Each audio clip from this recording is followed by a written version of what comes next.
नमस्कार दोस्तों, मेरे चैनल में आप सभी का स्वागत करती हूँ। दोस्तों, आज मैं आपके लिए शिव चर्चा लेके आई हूँ। इस शिव चर्चा को आप पूरा सुने, बीच में आधा अधूरा ना छोड़ें और पूरा सुने। अगर आप भी शिव जी पर विश्वास रखते हैं तो मेरे इस चैनल को ज़रूर सब्सक्राइब करें। मैं इस चैनल के माध्यम से आपके लिए हमेशा पूजा पाठ की विधियाँ और कथाएं लेके आती रहूँगी। तो चलिए आज का ये कथा शिव की चर्चा शुरू करती हूँ। मेरे चैनल को सब्सक्राइब किए बिना मत जाइएगा दोस्तों। एक समय की बात है, एक गांव में राम नाम का एक लड़का रहा करता था। उसकी माँ और बेटे दोनों एक साथ ही रहते थे। माँ काफ़ी बूढ़ी हो गई थी। इस वजह से उसकी माँ ने कहा, बेटा तुम विवाह क्यों नहीं कर लेते? राम बोला, माँ मैं विवाह तो कर लूँगा, लेकिन मुझे इस बात का भय है कि जिस कन्या से मैं विवाह करूँगा क्या वह तुम्हारी सेवा कर पाएगी? बुढ़िया ने कहा, कोई बात नहीं बेटा, नहीं भी करेगी सेवा, मेरे शिव गुरु है ना, वो मेरी सेवा हमेशा करेंगे।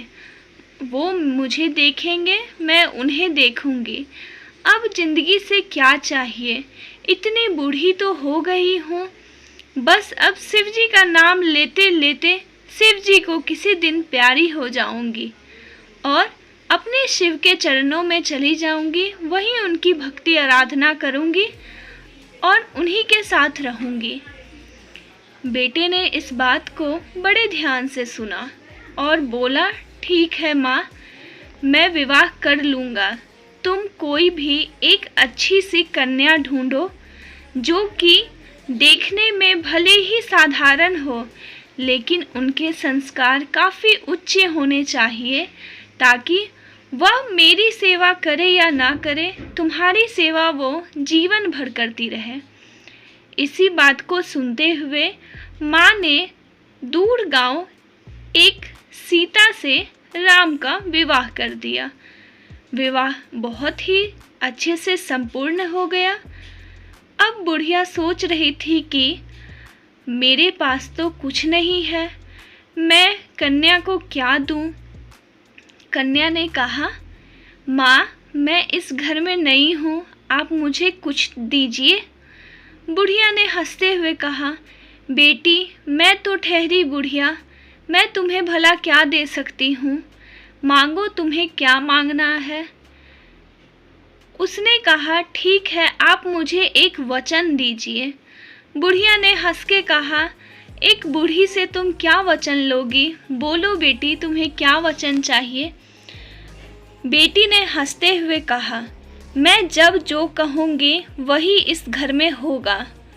बुढ़िया ने कहा, अरे बेटी ये तो घर अब तुम्हारा ही है, तुम जैसे इसे रखो। मैं तो ठहरी शिव की भक्त, मैं तो उन्हीं के पूजे पाठ में दिन भर व्यस्त रहती हूँ, मुझे इस घर से क्या, तुम जैसे इस घर को रखो, आज से ये घर तुम्हारा है और मेरा बेटा राम भी तुम्हारा है। ये बात कह के बुढ़िया वहाँ से चली जाती है। उसके बाद उसके बहू के मन में लालच की भावना जगने लगती है। समय बीतता गया। कुछ महीनों के बाद उस बुढ़िया की बहू माँ बनने वाली थी। उसके गर्भ में जो बच्चा पल रहा था, उसके लिए बुढ़िया हमेशा उसे एक ही बात बोलती, शिवजी की आराधना करो, तुम्हारा बच्चा स्वस्थ होगा, और अपने शिव गुरु से हमेशा ये बात की मनोकामनाएं रखती कि बच्चा काफ़ी कुशल मंगल हो जाए। लेकिन उसकी बहू को पूजा पाठ से कोई लेना देना नहीं था।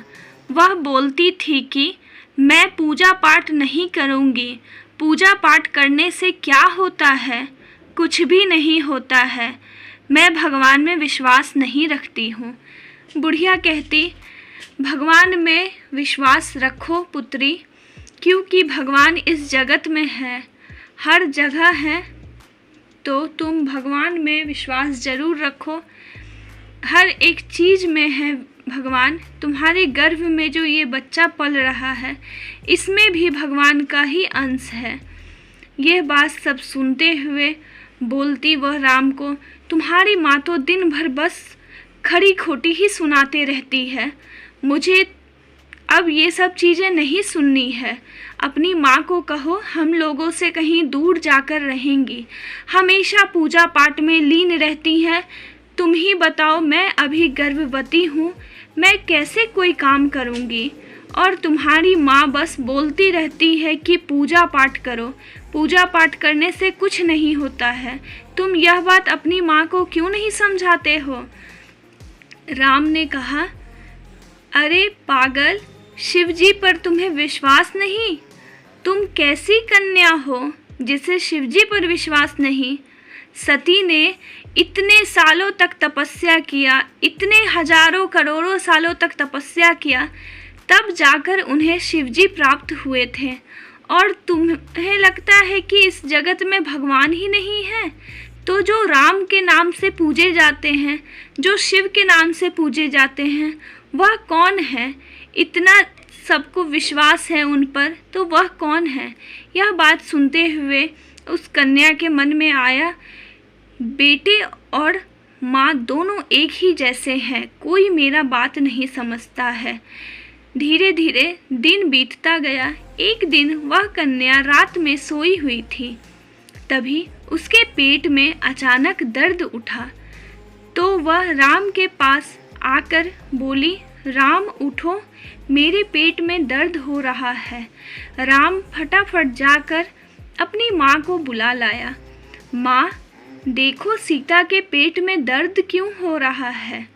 माँ शिव का नाम लेने लगी, हे शिव गुरु, बस आज जो कुछ भी हो उसे अच्छे से होने देना, और मेरे पोते या पोती जो भी आए उसे बस कुशल मंगल हो जाने देना। यह बात सुनते हुए कन्या ने कहा, हे माँ, तुम अभी भी शिव का ही नाम ले रही हो। मैं तुम्हें कब से एक ही बात कह रही हूँ, मुझे अस्पताल लेकर चलो। तभी क्या हुआ, उस समय सारे अस्पताल बंद थे। 3 बजे का समय हो रहा था। उस समय सारे अस्पताल बंद थे। उसने कहा, माँ, अब मैं क्या करूँ? अब मैं कहाँ जाऊँ? मुझे तो ये दर्द बर्दाश्त नहीं हो रहा है। माँ बताओ तुम ही, मैं कहाँ जाऊँ? बोली कि तुम कुछ मत करो, बस तुम आराम से लेट जाओ। बुढ़िया ने उसे आराम से लेटवाकर बस लग गई अपने भक्ति भाव में। बोली, शिवगुरु, अभी तक मैंने जितना तुम्हारा आराधना किया है, जितना तुम्हें पूजा है, उसका फल मुझे दे दो। मेरी पोती या पोते जो कोई भी इस दुनिया में आने वाले हैं, उसे बस कुशल मंगल तुम करवा दो। बस मैं यही तुमसे विनती करती हूँ और आराधना लगाए बैठी हूँ। काफ़ी समय हो गया। कुछ समय बीतने के बाद उसका दर्द कम होने लगा। तभी उसने कहा, माँ, अब मेरे पेट का दर्द कम हो रहा है। मैं क्या अब ठीक हो रही हूँ? बोली, बेटी, तुम मेरा एक बात मानोगी? तो बोली, हाँ माँ, बोलिए। बोली, तुम शिव जी का नाम 108 बार गिनो। बोली, नहीं माँ, मैं नहीं इन सब चीज़ों पर विश्वास करती हूँ। बोली, बेटी, मेरे कहने पर एक बार तुम बस 108 बार शिव जी का नाम लो। बोली, ठीक है, आप बोलती हैं तो मैं ले लेती हूँ। जैसे ही 21 बार उन्होंने नाम लिया, उनके पेट में कुछ ऐसा संकेत हुआ कि उनका बच्चा इस दुनिया में आ रहा है। जैसे ही उन्होंने 51 बार शिव जी का नाम लिया, उन्हें ऐसा महसूस हुआ कि जैसे उनके पेट से कुछ अब बाहर आ रहा है। तभी 108 पुरने से पहले जब 107 बार उन्होंने शिव जी का नाम लिया, तब उन्हें ऐसा लगा कि शिव जी उन्हें दिखाई दे रहे हैं और बोल रहे हैं, माता पिता की सेवा इस जगत की सबसे बड़ी सेवा है। तुम्हें मैं आज एक बालक अपने रूप में दान करता हूँ, लेकिन तुम्हें इस बात की अनुशंसा होनी चाहिए कि तुम्हारी माँ तुम्हारे इतने गलत व्यवहार से भी तुम्हारे प्रति कितना प्रेम भावना रखती है। इसी बात को सुनते हुए उस कन्या ने जब 108 बार महादेव का नाम लिया तो उन्हें एक बहुत ही सुंदर और वैभवशाली पुत्र की प्राप्ति हुई। उसे देखते ही उस कन्या के मन में एक भाव आया, क्यों ना इसका नाम मैं महाकाल रखूं। तभी उसकी माँ भक्ति भाव में लीन थी, अपने शिवगुरु का नाम दिन रात जप रही थी। तभी उस कन्या ने कहा, माँ अपने नेत्र खोलो और देखो सामने कौन है। बुढ़िया ने अपने नेत्र खोलते हुए जब सामने पाया कि उनका पोता उनकी गोदी में था, तो बुढ़िया खुशी से फूले न समा रही थी और बोली, महादेव आप इतने शक्तिशाली हो सकते हैं, यह बात मुझे नहीं पता थी। महादेव आपका बहुत बहुत धन्यवाद कि आपने मेरे पोते और बहू दोनों को सुरक्षित रखा। आपकी भावना अपरंपार है। इस दुनिया में, इस जगत में शिव से बड़ा कोई धन नहीं है। जो शिव को पूजता है, शिव उसे पूजते हैं। दोस्तों, इसी के साथ यह कथा यहीं पर समाप्त होती है।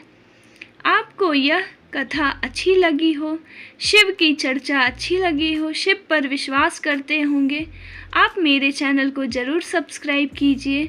मिलती हूँ अगले शिव की आराधना को लेकर। तब तक के लिए आपका बहुत बहुत धन्यवाद।